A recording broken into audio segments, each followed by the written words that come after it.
everybody, welcome back to my YouTube channel. It's Liv. Anyways, we're playing Mushroom Oasis. Like I said I would. In that one comment, when I changed my layout. So, hope y'all like it. There's some trigger warnings, like there's blood, death. It said, also brainwashing. A little bit more. Just trigger warning for the people who are watching this. Yeah. Anyways.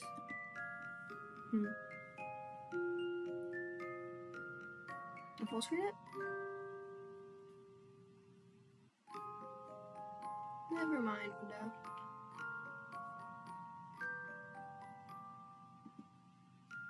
Never mind. I don't like full screen. Couldn't even see my mouse. Left, right. Disable. Skip unseen text, after choices, transitions, no.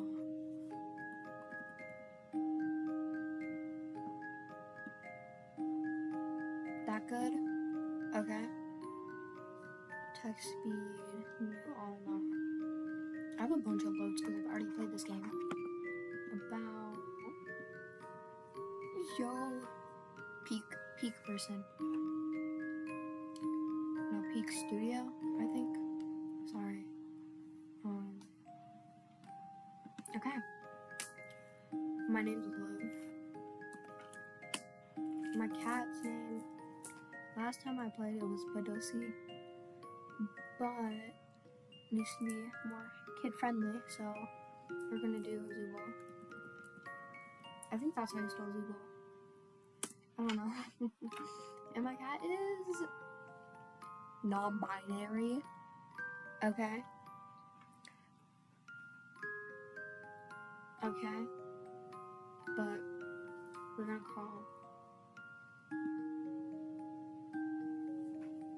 my Zubul. Oh man, I guess. Zubul has been missing for a while now. He was an indoor cat, but he had the tendency of a wildcat on a mission, trying to leave whenever the door was open. Cat awesome playtime just wasn't enough for this little mister. Y'all were supposed to see that. I figured he'd come running if I left out food by the porch. 3 days later, still no cat. I tried everything I could think of, asking around the neighborhood, putting up missing cat posters. Sadly, nothing came of my efforts. I couldn't search for him during the day since I had work keeping me occupied, and there were only so many hours in the evening I could yell around the streets looking for him. There was only one place left I could think of that he might have ran off to. The woods by my house, right across the street. I've definitely caught him eyeing the birds and squirrels that ran alongside the perimeters from the front window, his teeth clicking in excitement. I was no outdoorsy person by any means. In fact, the thought of going in there scares me. But I had to find him, or at least try. The first weekend that came around, I packed up some water, Zubul's favorite treats, and a compass to be safe. I wasn't sure whether to even begin looking for him, so I started walking in a straight line, calling out his name every few steps. It certainly didn't take long for me to realize I was in way over my head. Why did I think this was a good idea? It was hard to find my bearings within the surrounding trees. I didn't want to admit it. I was lost. At least, not yet. I could only squint down at my compass as the needle spun slowly. Pretty sure they weren't made to do that. Did I really bring a busted compass on my first venture out in these woods? Figured that would just be my luck. The only thing risking my own safety was my own incompetence. I shook my head hastily. No time for negativity. Zubul was out there somewhere, cold, lost, and hungry. I had to keep going. It's been hours. I'm so lost. I don't even know why I kept searching even after the moment I realized that. Why did I think this was a good idea? Hunger had been gnawing at my stomach for a while now, having missed breakfast and lunch together. The heat and humidity from the afternoon sun was unbearable, but the cool air did nothing to soothe me. Even if I were at home, I couldn't even pinpoint where that was. What do people even do in this situation? I knew it was baseless optimism, but I kept onward walking onward was really the only thing I could think of doing. Surely I'll come across something familiar. I tugged on my shoes, carefully avoiding the trees intertwined across the forest floor. By my weakened state, plus the approaching darkness, I find myself stumbling through the rough terrain. My feet hit something soft jutting out of the ground. My hands shout as I lost my balance. My feet come clumsily trying to find purchase as I wobbled backwards, arms flopping. What? My shoe had landed smack dab in a circle of mushrooms, the brunt of it causing a wispy cloud to erupt from the cluster. I stuck my nose in my elbow, trying to avoid breathing it in. I couldn't differentiate one leaf from another for the life of me, but I'm pretty sure humans aren't supposed to inhale whatever the hell this was. It smelled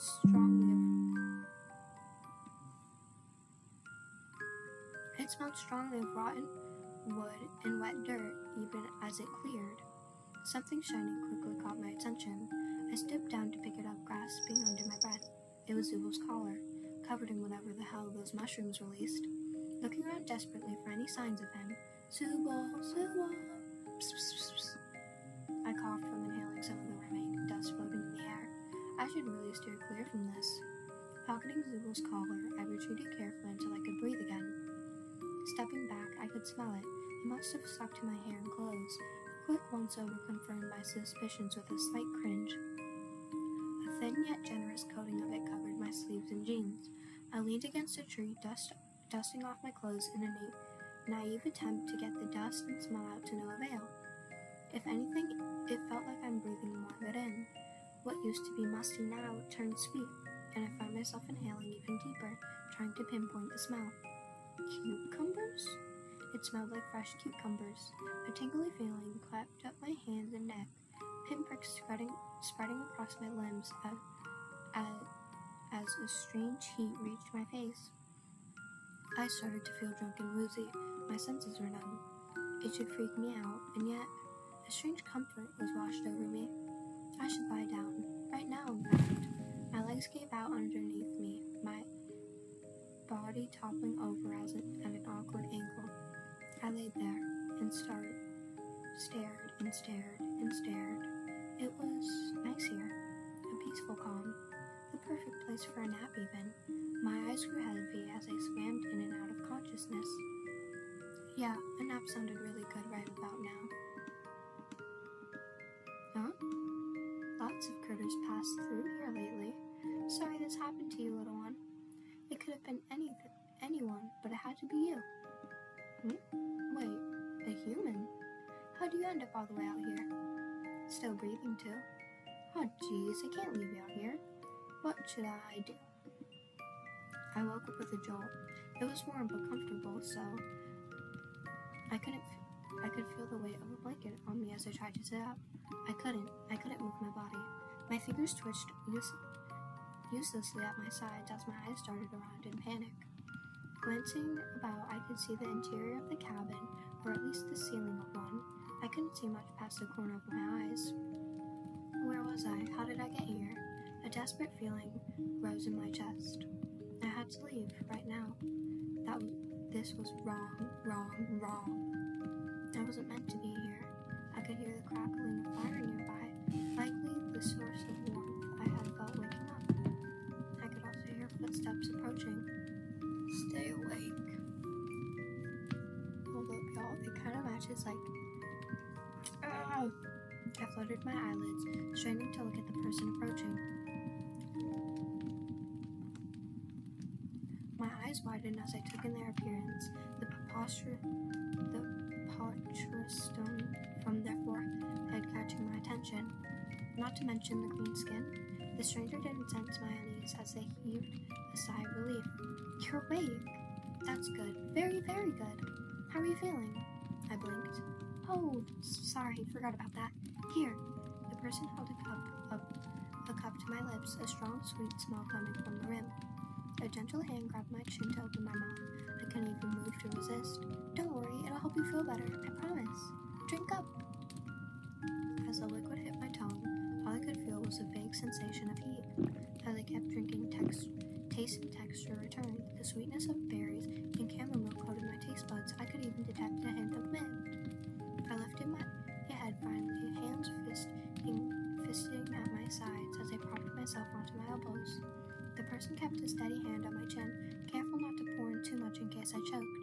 finished every last drop, wiping my mouth with the back of my hand. I stared at my fingers, realizing I had full autonomy over my body again. Good as new. Now how you feeling? How you feeling? But better, thank you. The stranger laughed. Oh, I like the way you sound. It's been ages since I've talked to anyone, much less with a voice as nice as yours. I brushed off the strange compliment, finally looking around the cabin properly. It was a simple room filled with sparse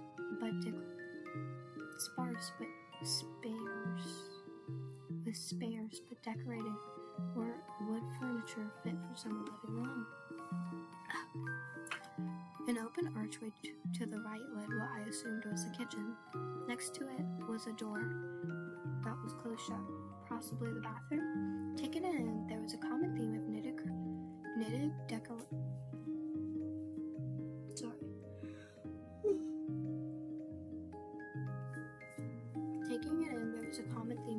decoration and sewn about and any available surface had patterned knitted tablecloth covering it.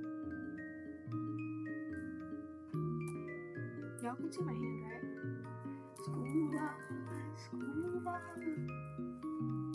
An unfinished project lay beside the bedside table where I sat, a pair of knitting needles jutting out of a pile of yarn from a small basket. As far as I could tell, it looked like the beginning of a green scarf. The stranger was comfortable and staying silent, observing me as I glanced around. They tossed their hat onto the bed, scruffing their hair and making it even messier. With the hat off, their unique features were impossible to ignore. Sorry, but who? What are you? Oh, I didn't introduce myself, did I? Hi, I'm Michael with a Y. I shook my head. No, I meant that, Michael stared at me, their left ear twitching. You look very, he snorted, ugly, off-putting. No, just different. Different, huh? You're just being nice. Well, then explain yourself. I mean, that's kind of rude, isn't it? I paused for a moment before pinching my nose, but exhaling slowly. I'm just... Sorry, it's been a long day, though. I should be thanking you. If it helps... It's a skin condition? Isn't that what you humans call them? The way they said it, it didn't sound confiding, confident. And the ears, genetics?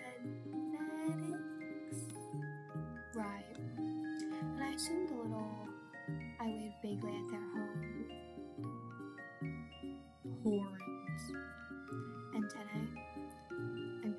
Antennae, your mame. Those things are just cosplay to complete the look. Would that make a convincing argument?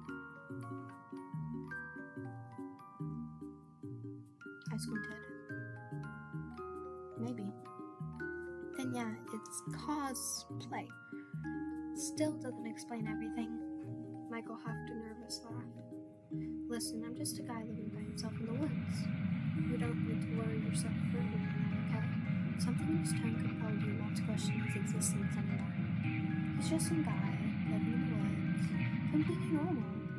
Right, completely normal. I'm Liv. Michael beamed. Nice to meet you, Liv. I fiddled with the blanket as Michael scooted closer from the edge of the bed. I know I already asked you, but how are you feeling? Any aches, sores, nausea, intrusive thoughts, weird impulses, fever maybe? He placed his hand on my forehead before I could react. His hands were closed, quickly retracting as he gave a thorough hum. You seem to be lucid. That's a good sign. Oh, great. He hummed absently, his twitching ear reminding me of a perturbed cat. My cat! Oh, shoot. Sorry if this is out of nowhere, but have you seen a cat around these parts? His name's Zubal. He's a sweet little thing, about this big, skittish, but he can approach strangers if he needs to. I pulled out my phone to show pictures of him, only to find it missing from my back pocket. Wait, where is he? Your cat, I haven't seen it. Oh, I see. I slumped against the pillows, rubbing at my temple. He lost his collar, too. Even if anyone finds him, they won't be able to tell where she's from. Damn it. Michael's head quietly watching me from the side of the bed. You came all the way out here for a cat? Huh? Of course. To the point where you're willing to run yourself ragged this deep in the forest for a cat. Do you realize how far you wandered away from the nearest town? I found you near conscious in an area nobody set foot in for years. For a cat. He sounded like he was holding himself back from giving me a stern lecture, as if in disbelief I had such a little regard to my own survival. My cheeks grew heated at how stupidly reckless that sounded. I mean, he's not just a cat, he's my family. I know it was stupid for even trying, but I had to. Michael eased up, shoulders tense as he looked me over from underneath his unruly bangs. Family, huh? He finally tipped his head at me with a smile. You're willing to wander this far for such a small critter? I've met my fair share of lost campers, hunters, and a few runaway teens or two. But someone looking for a pet? You're kind of weird, aren't you? I sputtered, much to his amusement. Speak for yourself. Who cosplays in the middle of the woods? Michael laughed, a deep-hearted one, resonating from his chest. Fair. I think I'm starting to like you, Liv. Likewise? His smile widened, but something about it was off. He was showing too much teeth. It felt like he hadn't talked to someone in a really long time and forgot how to smile the right amount. I rubbed my neck, trying to think of something else to say. Can I ask how I got here? Oh, like I said, I found you in the woods not far from here. Oh, geez, really? I knew I was tired, but I couldn't have possibly. Huh? I did seven something. Something important? Familiar pinpricks crept up my skin. Home. I need to go home. Michael sniffed as he grabbed my shoulder. Never mind that. You've fallen unconscious from heat stroke. Heat stroke? No, that wasn't what happened. I wasn't. I was fine up until Michael shook his head instantly and breathed close. No, Firefly, you weren't fine at all. If I hadn't found you when I did, well, who knows what could have happened? You could have gotten injured or attacked by a wild animal. Your state was good to know. No, he was right. You have been so foolish. How did you think you could do this on your own? Searching for your cat in the woods, and to go without bringing any water, passing out in heat stroke of all things. How could you have been so stupid? I shook my head, very too far to pick apart my thoughts. He sounded confident, so why should you doubt him? Well, if it means anything, I'm glad you were there. Michael relaxed, hands on his lap once more. He grinned at me. So am I, Liv. I'm definitely glad I found you. His eyes were hidden fully behind his unruly hair, but I couldn't help feeling how intensely they were fixated onto me as he said that. The hairs on the back of my neck stood up. Sure. Without a distraction, I only just realized how uncomfortable I was sitting still. The blanket on me was starting to itch just as desperately.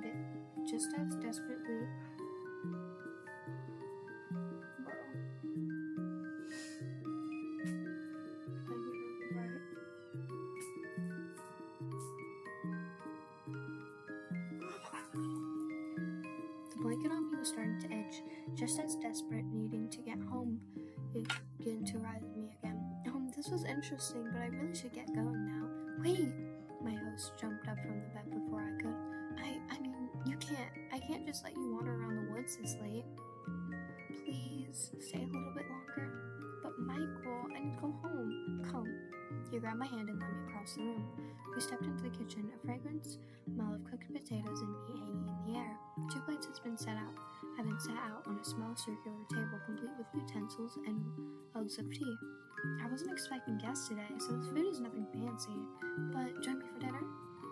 He looked so hopeful. If you're stooping, you'd feel so bad if you had to say no. Michael's jaw dropped for a second before he quickly recovered. Yes, of course. Here, come sit. I'll serve up cottage pie in a minute. I sat as instructed, my stomach rumbling, something fierce as the smell was the only thing I could focus on. Yes, this was definitely the right choice. What was so important to you that you had to leave so soon? The outside world can wait. You can stay here and enjoy my company. Oh, actually, I should ask, are you okay with meat for dinner? I can make something else for you if that's not your preference.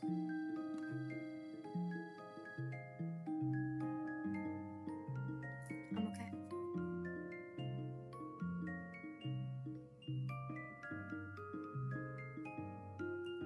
I was biting my lip, sorry.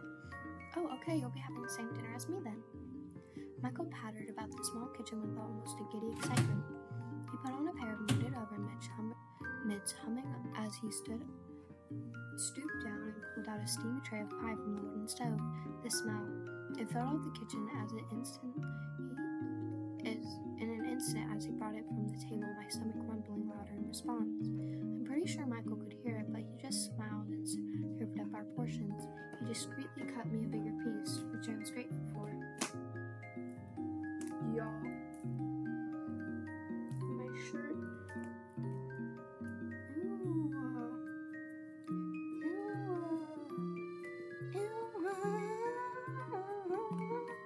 Sorry.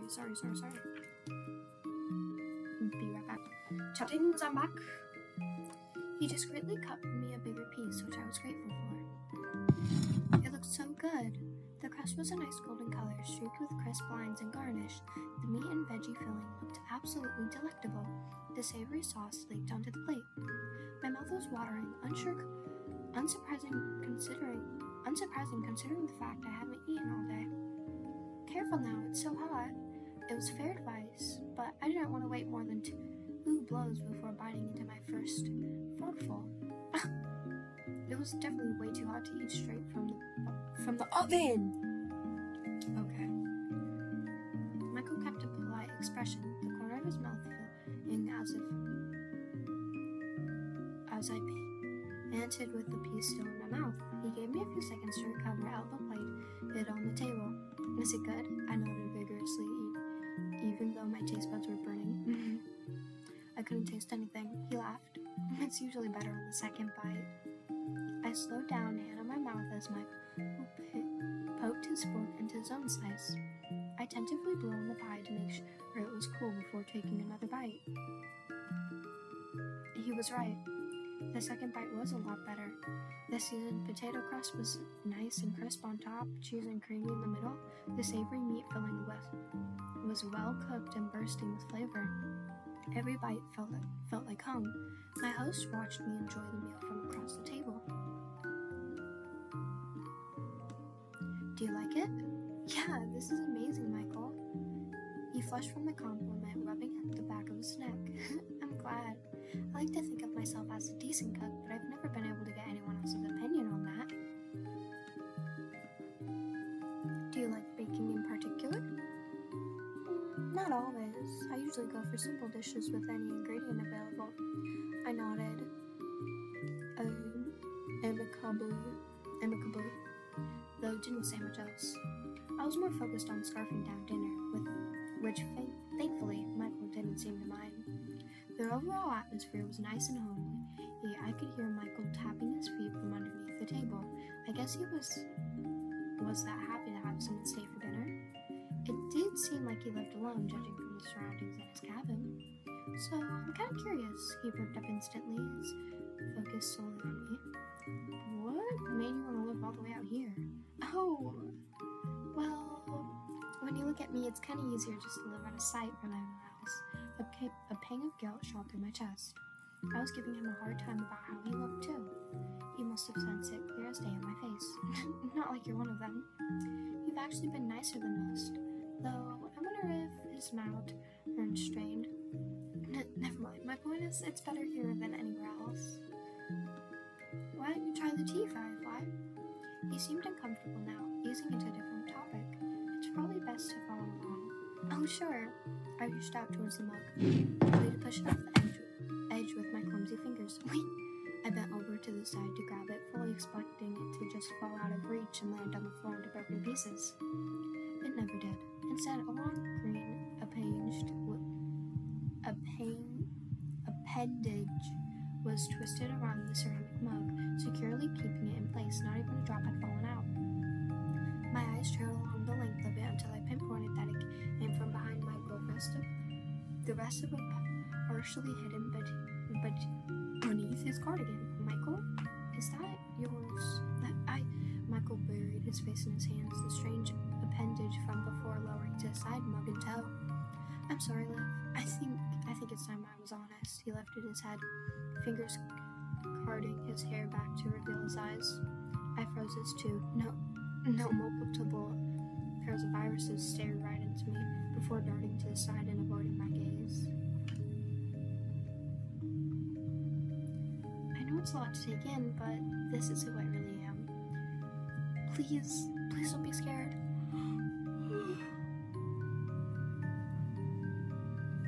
Y'all, there are two endings if we pick Freak Out. Freak Out, one would be we get close to the needles and then we grab them and we stab him, just so you all know that ending. And then the other is we just back away and he brainwashes us to live with him forever. And then remain calm keeps the story. So, I swallowed audibly, willing myself not to look away. He seemed to be holding his breath as I gripped the edge of the table. Felt unsettling even every time he blinked those eyes in succession, even when he wasn't looking at me. Was it real? It had to be. Everything about him suddenly made more sense.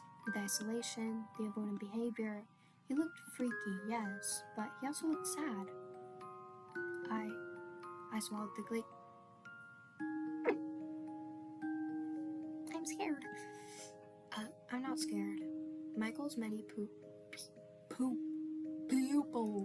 pupils blew wide, dialing like an excited wildcat. It sent a shiver up my spine. Okay, maybe just a little scared. Sorry. He hastily grabbed an empty plate and hid behind it, shoulders scrunched up despite his step. I can't speak. Would it help if I just hid it? I could fix my hair like before if that's what you prefer. His voice was muffled behind the ceramic barrier between us. It was kind of endearing. I slowly reached out to touch his hand. A slight brush of my fingertips made him jump up in place. Michael? Yeah? Can you put that down? He slowly lowered the plate. His eyes were still darted to the side, avoiding me. Can you look at me? Don't look at me like that. Sorry, I just can't stop looking. This was so awkward. His hands were shaking. I looked down at the mug, still floating next to him, hanging on for dear life. I reached over and plucked it straight from his grasp. I tentatively took a sip, noticing how Michael was watching me over the rim of the mug. The taste was mildly spicy, with almost an earthy bite to it. I recognized it instantly as ginger tea. It's almost room temperature, but it's still pretty good. You wanted me to try the tea, right? I like it, so thank you. Oh, I'm glad. Michael relaxed back into the seat, following my lead as I picked up the fork once more. The silence didn't last long as Michael fidgeted.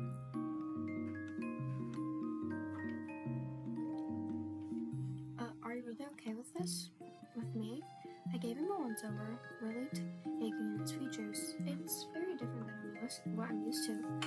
I think I could learn to like it. Is that weird to say? I mean, you're not bad to look at. It's actually kind of, damn it, what do I say? Pretty. You think I'm pretty? Yeah. Oh, my point is, your appearance shouldn't matter. You've been nothing but kind to me so far. I'd be the worst kind of person to just judge someone based on how they look. I haven't known you that long, but you seem like a good person. You're fine, Michael. I smiled at him. We're fine. I see. He fidgeted some more before nodding, smiling a bit. Thanks, Liv. I'll cherish this moment forever. He beamed at me as he enthusiastically went back to eating his food. That was something. He continued with a bit of small talk, mostly stories about me, about my cat Zulu, and me. Whoa.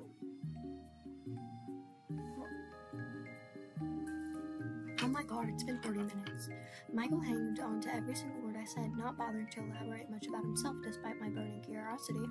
I could tell he was extremely insecure about his appearance, so we really didn't talk about it.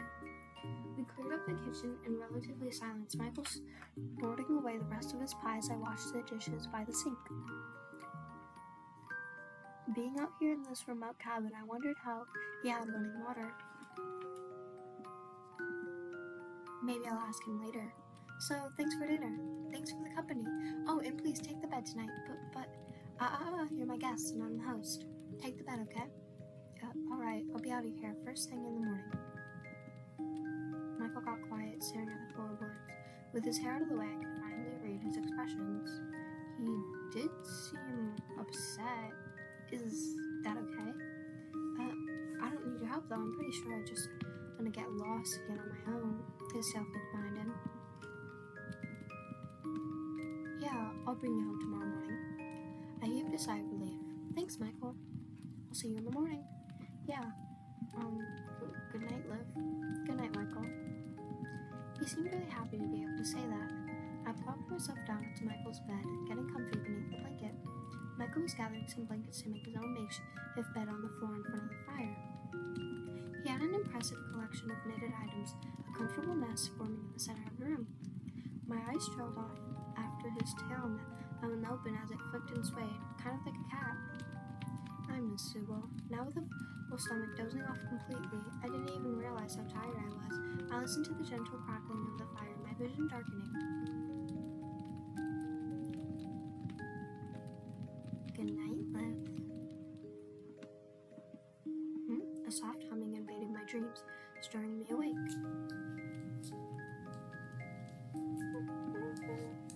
I blinked my eyes open to unfamiliar surroundings, huddled in a blanket that clearly wasn't mine. That's funny. Where? Oh, I spotted the familiar figure of my host sitting on a stool in front of the fire, hands deftly working on the green scarf bundled in his lap. His back was turned towards me, but I caught a glimpse of his fingers as the needles softly clicked between the yarn. Yeah, that's what they do. I mostly crochet, but I also knit. Like, I know how to make a scarf. Okay, and I know how to cast on and do just like a regular stitch. But like when you put it through, like the needles are like metal, like those ones. So yeah, he looked incredible, adapting as he used them. The rhythmic movements almost hypnotic as the fibers wound together into an integrated pattern. I slowly stirred in a sitting position, rubbing my eyes. The movement quickly caught his attention, ears flicking in my direction before his eyes trained onto me. Just like last night, his pupils blew up as we made eye contact. His expression lit up instantly as he saw me. Hey Liv, I'm glad you're finally awake. You look so tired, I didn't want to disturb you until you've gotten enough rest. Good morning, Michael. Good morning, Liv. Did you sleep well? I was still too groggy to answer his question. A yawn slipped out as I stretched. He smiled kindly, a soft chuckle under his breath, like a baby then. He pointed over his shoulder to the door beside the fireplace, tilting his head towards. You can freshen up in the bathroom if you like. I'll start making up some fruit.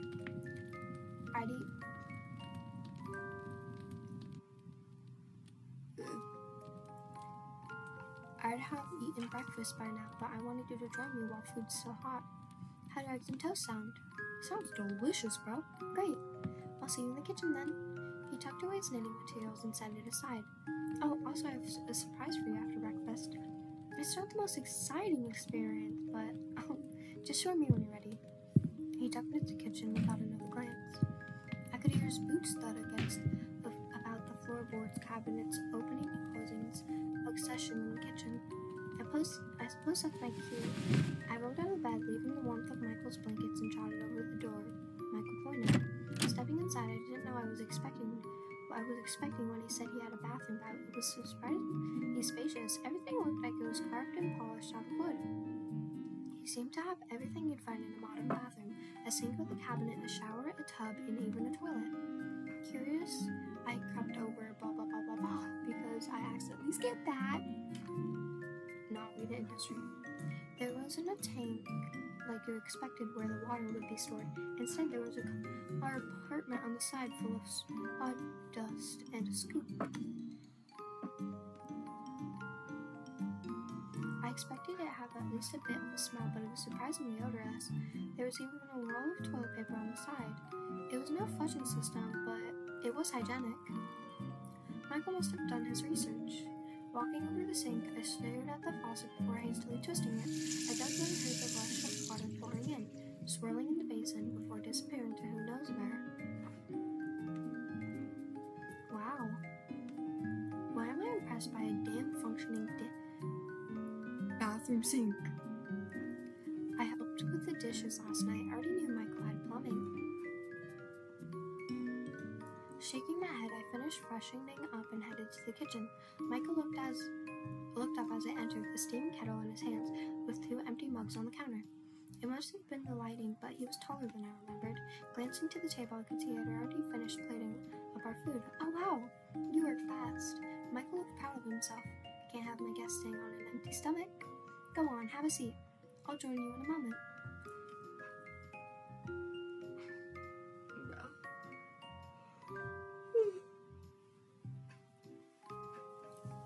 Kinda hungry. Talking about food so much. I returned his smile and sat down, stomach grumbling as I looked at our plates. Once again, Michael was generous with the serving size. Wow, we got some tomatoes, eggs, toast. Like, it's a full sandwich, bro.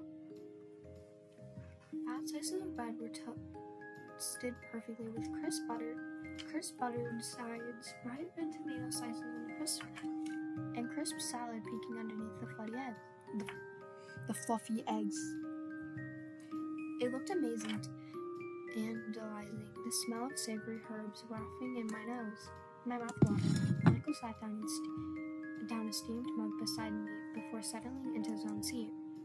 Peeking above the rim, I could see small flowers floating about, tinting the water yellow. I faintly smelled of apples. I recognized the yellow dried pellets and tea packages I've seen before. Oh, chamomile? He nodded. I hope you like it. I'm sure it will. It will. His smile widened, his tail swaying at the tip of his feet. He seemed more relaxed, showing his natural features this morning. Any trace of panic and hesitation from last night were gone, replaced by a look of contentment. Michael bit into his toast and followed suit. The food was as delicious as I expected. The chunk of toast I bit into was heavenly, the butter sweet on my tongue. The tomato and salad provided a nice crisp balance, and the eggs, something about simple home-cooked food is just the best. Michael was happy to eat in silence, occasionally looking at me as I enjoyed my food. He'd smile when our eyes met, his bottom pair knowing it. These are his eyes. These are closed, and then these are the open eyes. If you put your hand on his open eyes, it kind of looks like he's closing his eyes. Paired narrowing into a happy squint. I wonder if he'd be able to open to the same question. Hey. Do you mind if I ask, how do you want to cook? Cooking is a pretty complicated recipe. I just wondered if anyone taught you how to cook. It'd be lucky if someone could teach me how to make boiled eggs, Firefly. But it was a trial and error mostly. My early endeavors were pretty much inedible. I picked up a thing or two about cooking though, so your taste buds aren't going to fall victim to any nasty creations like my early days, at least. Speaking of, did you enjoy dinner last night? Of course I did. You're a really good cook, Michael. I'm glad. It probably was an obvious, but I'm really happy I get to cook for you. I don't get guests often, in case you couldn't tell. I should ask you to cook for me every day then. He grinned at my joke, looking pleased. I'd be happy to. I chuckled as I took another bite. So what's your favorite thing to cook? He lit up at the question. Fried mushrooms. Fried mushrooms? Yeah. There's plenty to find and it's easy to make. I do remember finding a patch of mushrooms yesterday. They smell pretty funky though. You remember that? What was that? Nothing. Anyways, mushrooms were the only thing I had for a while before figuring out I could eat other stuff like fruits and vegetables. Do you forage all your ingredients? Mostly. The times I figured out how to catch fish and hunt games were the best of my life, if I tell you that. My first taste of meat, he did an awkward version of a chef's kiss, as if mimicking something he saw on television once. Yum. Was he trying to say Mamma Mia? He continued before I could even dwell on it a second longer. But nothing beats what you humans are able to make. You guys go nuts with ingredients. Rice was a challenge. It was a precious ingredient since I have actually gotten some from a store, but once I figured out how to make it nice and fluffy, I considered it a special treat. I did a double take. You go to the store? Yeah, where else would I get it?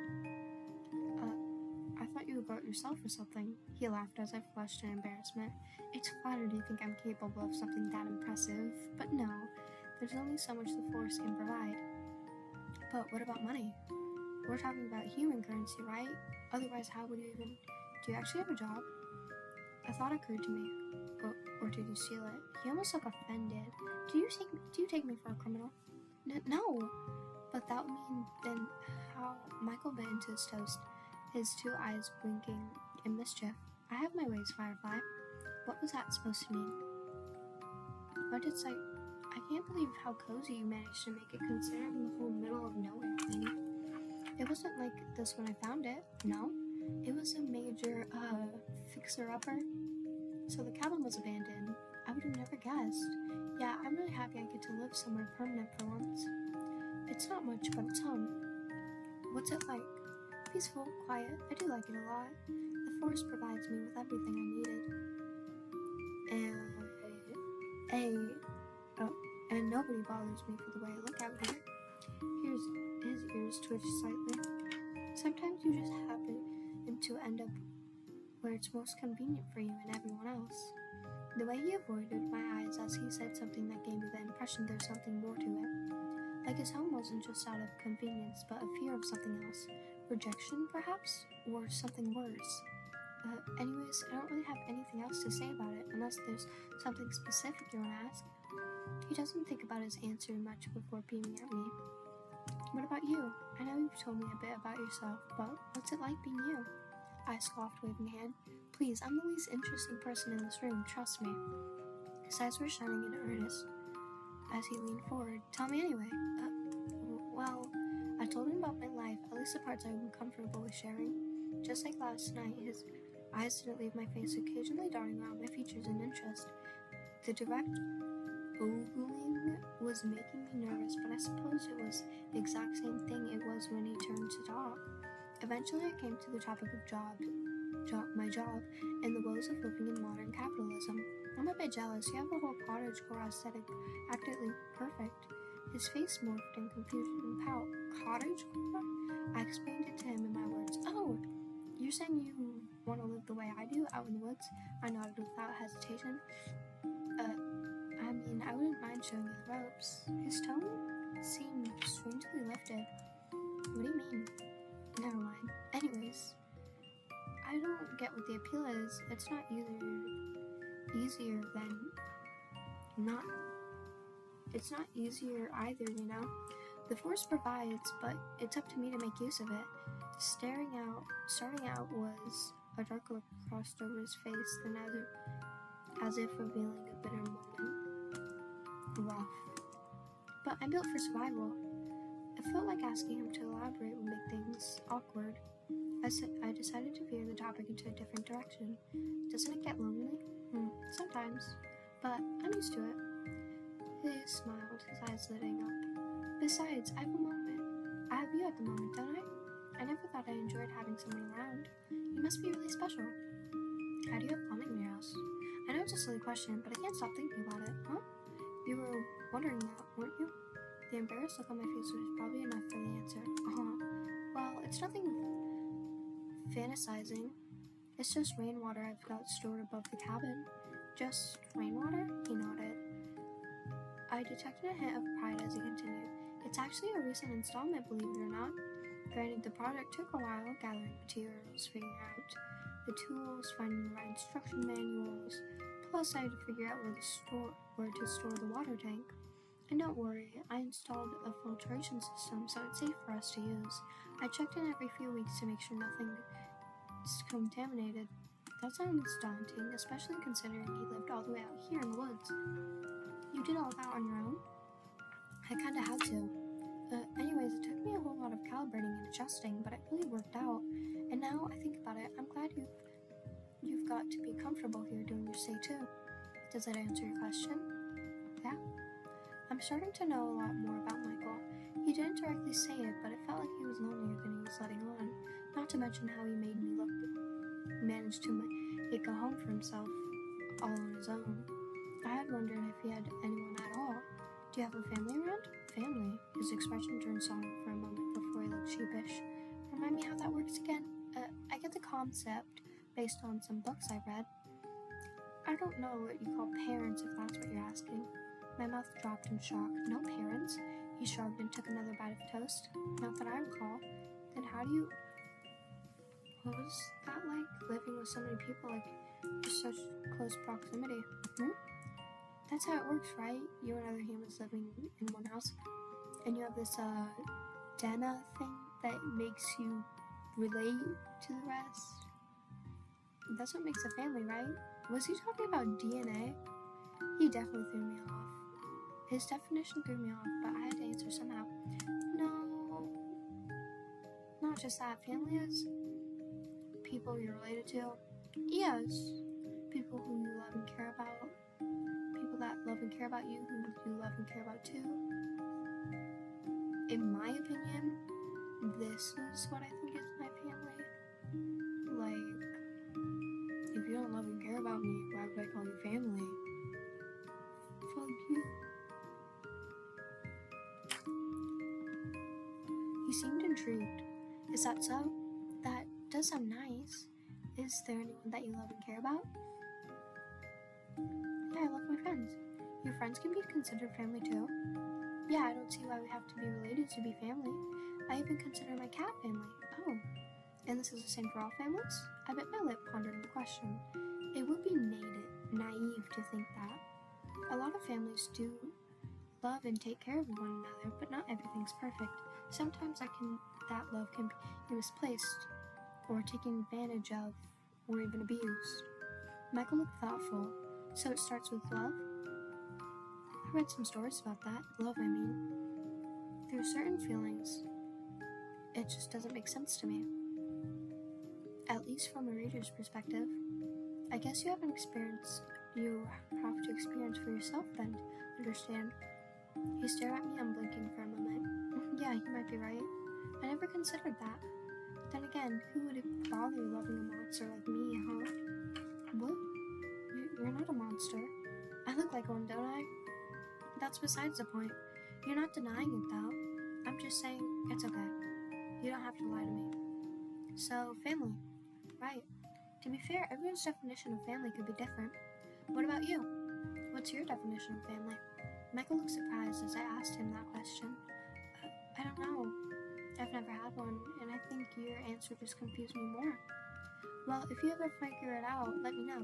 Michael stared at the remaining crumbs on his plate before he nodded, avoiding my gaze. Sure. We both felt quiet, the lulling conversation blanketing us in a comfortable silence. As all this family talk, it reminded me of the reason why I'm out here in the first place. To look for my beloved cat, a sight I might never be able to see again.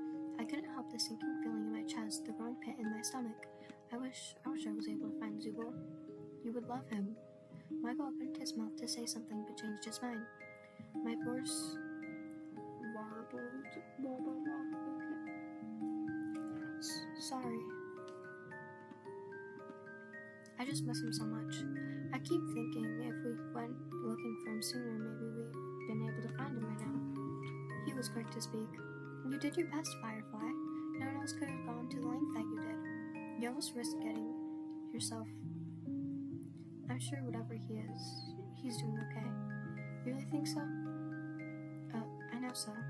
His voice was laced with confident assurance, despite the worried look on his face. I nodded with a quiet sniff. I hope so. He's just so important to me is all. Michael looked as if he wanted to reach across the table for me, but I instead. Actually, I'm sorry, Liv. I should tell you. Maybe I do have family now that I think about it. That was the surprise I mentioned before. Wait, really? He nodded. Are you done? I could take you to go meet them right now. I looked down at my plate. During the conversation, I didn't realize I finished the meal. Yeah, I'm done. His movements were quick, stacking our empty plates and mugs and setting them on the sinks.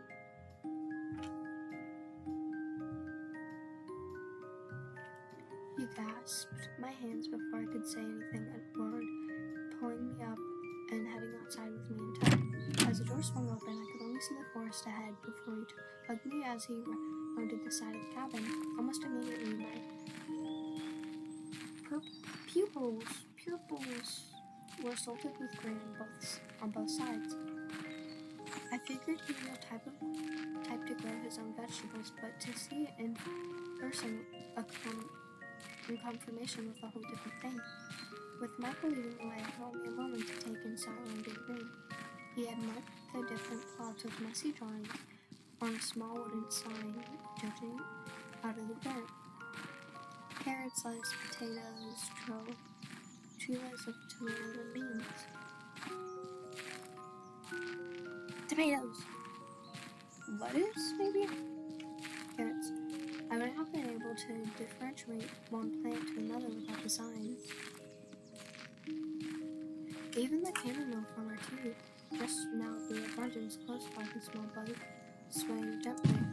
I bumped into Michael as he suddenly stopped, the man looking over his shoulder to beam at me. We reached what looks like a fenced-off area with a bit of netting stretched all around. He stepped aside, watching me as my eyes widened. Chickens! So cute! 3 fat, happy little hens fluttered about like they owned the place. As he entered through the gate, the hens swarmed over him in an instant, Michael's feet circling him as he pecked at his boots. Ladies, meet Liv. Liv, these are Mawar, Sansuya, and Primrose. Mawar, Sansura, and Primrose. Or as I like to call them, Marmar, Sunny, and Rosie.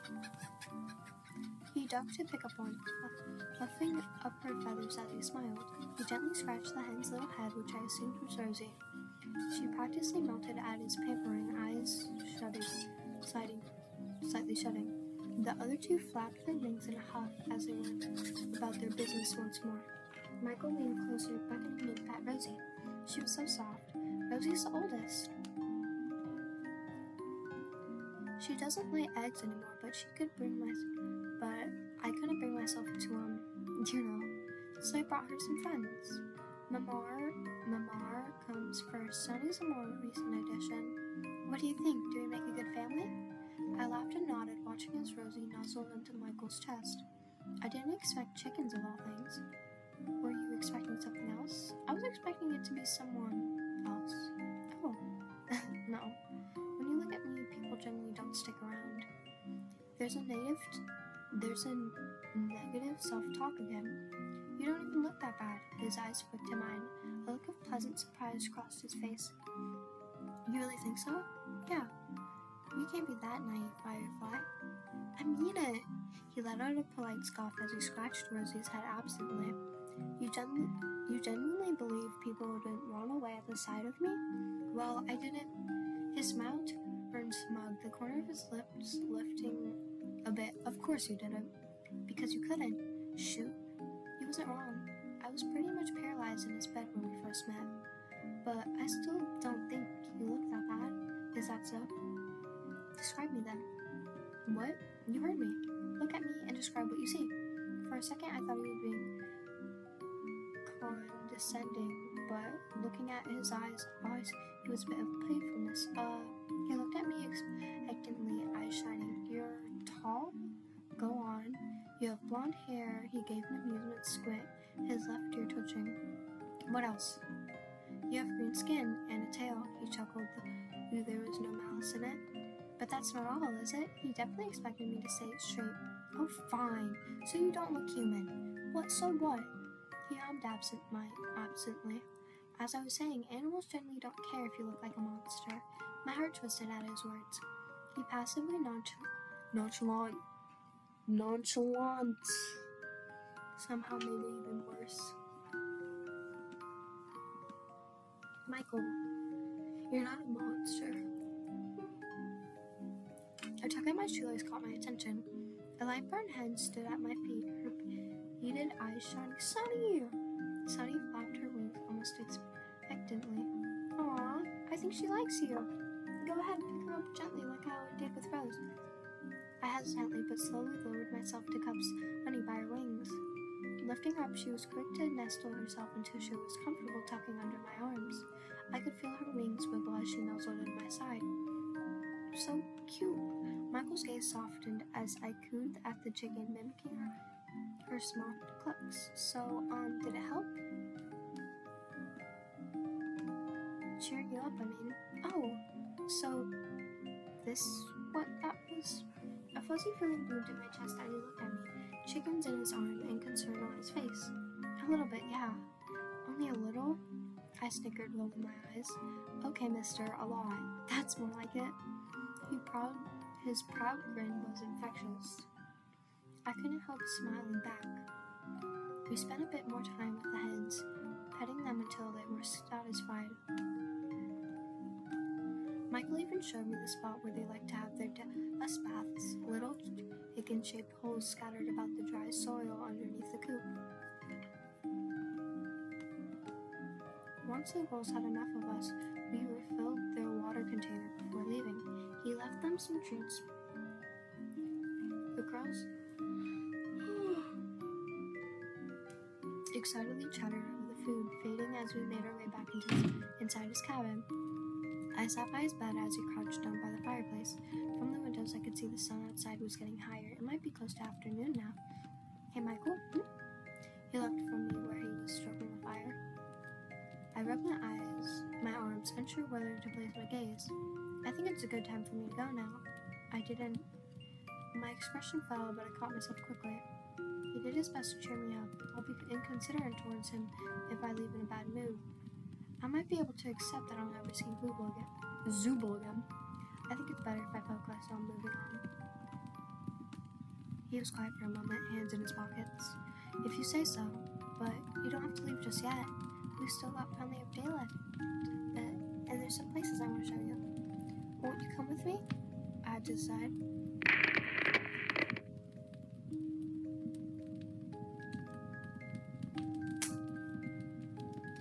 Y'all.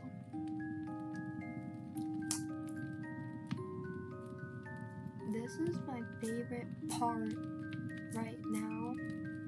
Like all this. So we're gonna stop right here. Let me actually